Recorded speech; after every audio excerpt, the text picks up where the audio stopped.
What advice do you have for those that want to travel outside the country for greener pasture?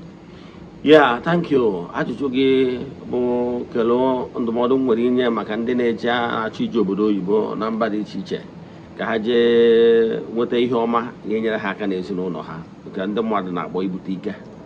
Ya bụ ajụjụ azịza m nwere na ya bụ nke mbụ, ọ bụrụ na ị na-akwado ije obodo oyibo, o nwere ihe ị kwesịrị ime.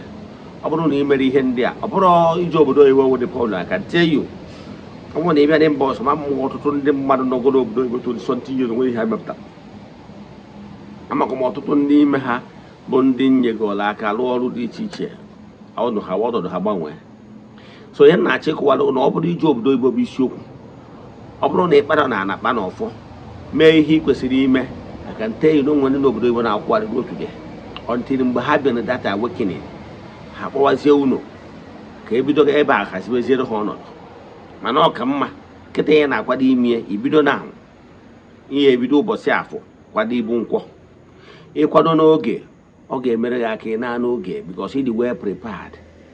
Ihe ọzọ m na-achọ ịgwa na ọ bụrụ na ị mere ihe ị kwesịrị ime, ụmụ mmụọ anọ na ngwurugbe nna gị haziri ahazi ma ihe niile mere ya ka ha, they will still follow you to Canada, they will still follow you to Mexico, still go there and fuck this up for you. Nke ọ dị, yes, ọ maka na ịkwadoro ihe akwado, mmụọ dị be nna gị abụrụ ha dị iwu ha amarọkwu niile eme njem ajụ ọfa ha sị na nwaanyị na-egwarọfa. Ọnya mere na mmadụ ga-eji nọ na be nne gị ma ọ na be nna gị na-amanipulete gị sị na ihe agba aka kwa gị na ihe agba aka bata and ọmakasịada spel ma gbara aka nata eziokwu. Ihe ọ pụtara bụ na ndị ichie na mmụọ dị be nna gị amarọ na o nwere ebe ijere, ọ bụrụ ha dị iri gị. Ndị Igbo na-atụ ilu si na nwatakịrị nna ya dịrị ụgwọ na-eji ụkwụ agbawado. Mana ọ bụrụ na ị bịara kpa na anakpa na ọfụ gwa na be nna gị nekwa ebe ị na-eje gwachi gị, gwa ndị ichie, gwa ha na-eje ka ije weta ihe nna be onye ọcha nweratara ụlọ na ọkwa akụrụ ụlọ onye kparịa na ịbata n'ihi emere ha nka n'ihi emere ha nka n'ihi emere ha nka ha wesị nwa m imere ọfụma na ọ na-agba okenye chụnwa ebe nwatakịrị chụọ ebe ọ chọ gwa okenye agwa ihe ọ ya ekwu na oluo nchi ọ dị ka mmadụ ga-atụ iwe ghọta benefit of mmadụ ime ihe o kwesịrị ime. Etu a nnọkịta lese na my son chọrọ ije Amerịka, o wee believe oyi m bịa kọsara m dadị na nchọrọ ije Amerịka for the fact na enwere m ndị friends and some children of the temple na America. Mma agwa na phone biko na nwa nwoke na-abịa, ọ bụrụ na ọ bịa biko nyere ya aka. I can tell you na ọ bụrụ na nwa m pass ya through near my blessing, ọtụtụ ndị enyi m ga-abịa na airport buru ya bụ na ya n'ụlọ ma nyere ya aka ịfụ na ọ ga-enwe soft landing na America. Ọ ga ha ga-enyekwuru ya aka secure ọrụ odilasi ya isili ịghọtara ya.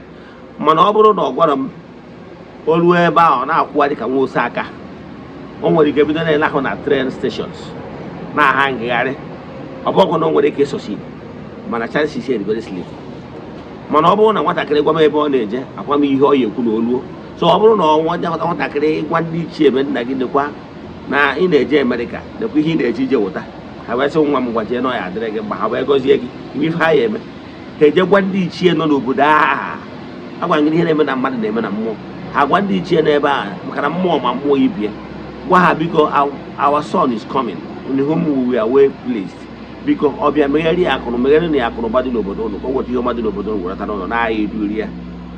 Ụmụ mmụọ akpa maka gị na mmụọ ịbịa ebere na-ata asara okwute. Ya bụ ọ bụrụ na ị na-enwe desire ije obodo oyibo, I can tell you bụrụ ije obodo oyibo bụ isiokwu na ije ihe ichetara. Bido kịta bịagoro lụọ ọrụ mmụọ tichaa ụzọ gị ka ụmụ mmụọ duru wee baa ka ofu. Mana ọ bụrụ na ije ga-eje ị nọrọ na-akọ ọta ibesi n'akwa kọntaktị anyị ka nyere gị aka mara ihe wụ ebe iwe si abịa. Ọ bụrụ na akụwarọ mmụọ be nna gị na agwọrọ ndị ichie na agwọrọ ndị mmụọ ndị aka na ndị egede ndị famili ji wee dị ebube, onye behalf site na nkwado gị anyị mee ka ha malụ wee yọọ ha mee the appeasement mee restitution, yọọ ha for agwa ha agwa ma yozie fa ka ha gosisie gị. Daalụ.